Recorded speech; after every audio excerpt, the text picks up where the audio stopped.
Salut à tous, c'est la salle. Dans cette vidéo, on va parler de GTA V, de GTA 4, des mods, ce que les fans de GTA veulent, ce qu'ils aimeraient, ce à quoi il faut s'attendre. Alors, quand on voit la date à laquelle GTA V est sorti sur PS3 et Xbox 360, on peut dire qu'il s'est écoulé une éternité avant l'annoncement officiel de GTA V sur PC. Je parle bien sûr de ce qu'ont ressenti les joueurs exclusivement sur PC. Ceux qui étaient sur PS3 et Xbox 360, eux, ont moins été touchés par cette longue attente. Faut savoir que GTA V PC a été annoncé en même temps que la sortie de GTA V sur console, mais aucune date n'avait été donnée à ce moment-là. Chez Rockstar, ils disaient simplement que le jeu pourrait voir le jour un de ces quatre, que c'était en cours, etc. Mais ils étaient toujours un peu flous dans leurs propos. Ensuite, ils ont dit qu'ils allaient sortir GTA V sur PC.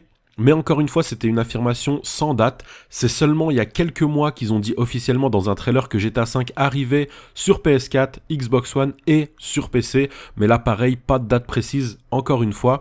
Ils nous ont donné une date ensuite pour le 27 janvier 2015, mais ils n'ont pas réussi à le finaliser à temps, donc ils ont repoussé au 24 mars 2015. Là, je pense que s'ils repoussent encore une fois, la communauté de joueurs PC va faire une révolution. Ils ont assez abusé de la patience des joueurs et ils ont assez étiré les événements dans le temps.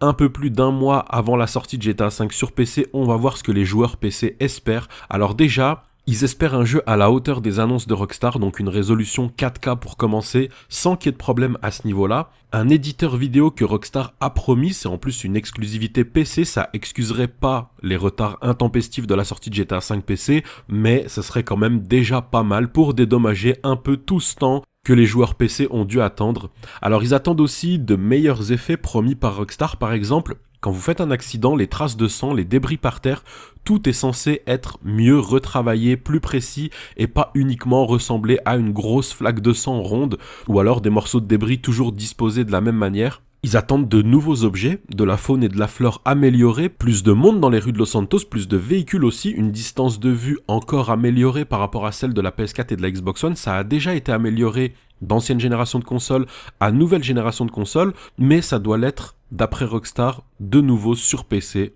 Les détails des affiches, des écriteaux, de l'environnement, tout doit être plus précis et peut-être amélioré au point de découvrir de nouveaux easter eggs.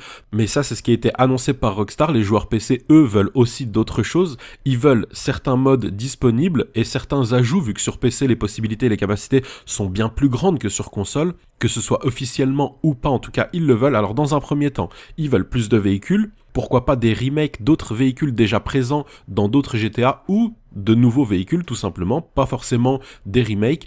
Ils veulent le mode Iron Man, alors peut-être pas pour jouer en ligne parce que ce serait le chaos total, mais au moins pour le mode histoire. Avec ce mode, vous pouvez survoler la ville avec plein de gadgets explosifs sur vous que vous pouvez utiliser. Ce serait énorme, mais comme j'ai dit, pas dans le mode en ligne. Ils veulent un mode pour retrouver les anciens protagonistes de la série GTA, comme Niko Bellic par exemple, avec pourquoi pas la possibilité de le choisir dans la roulette des choix de personnages.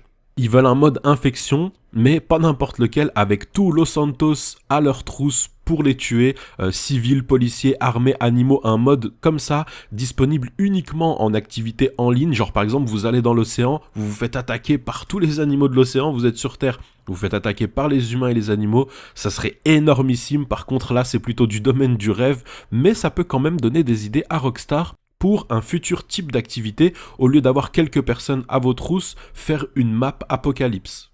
Alors il y a aussi un mode pour jouer le rôle d'un policier et chasser les criminels, ça pourrait être pas mal, mais faut-il encore qu'il y ait des criminels dans Los Santos? Pour le moment, c'est des criminels en herbe qu'on a vus jusque-là, donc ce qu'on pourrait imaginer, c'est arrêter des gens pour rien, chercher la merde à des civils agressifs, ça peut le faire, mais pour que ça fasse réaliste et sympathique à jouer, il faudrait changer l'intelligence artificielle des PNJ, parce que pour le moment, c'est pas trop ça, ils sont un peu trop robotisés, et ils font toujours la même chose, donc trop compliqué à faire, mais concept en tout cas très classe. Et on termine avec le mode le plus apprécié de tous. Je crois que même Rockstar, quand il voit ce mode, il reste admiratif devant. C'est bien sûr le mode Ice Enhancer. Les images sont magnifiques, le mode est magnifique. Si le jeu pouvait ressembler à ça, il n'y a pas de mots. Là, on espère quand même qu'avec la 4K, on va nous donner un jeu qui ressemble le plus possible à ça. Surtout que là, les images viennent de GTA 4, mais sur GTA 5, imaginez la tuerie en 4K et ressemblant à ce mode. Rien que pour ça, on attend de voir GTA V sur PC. C'est tout pour cette vidéo et moi je vous dis à tout à l'heure. Ciao ciao.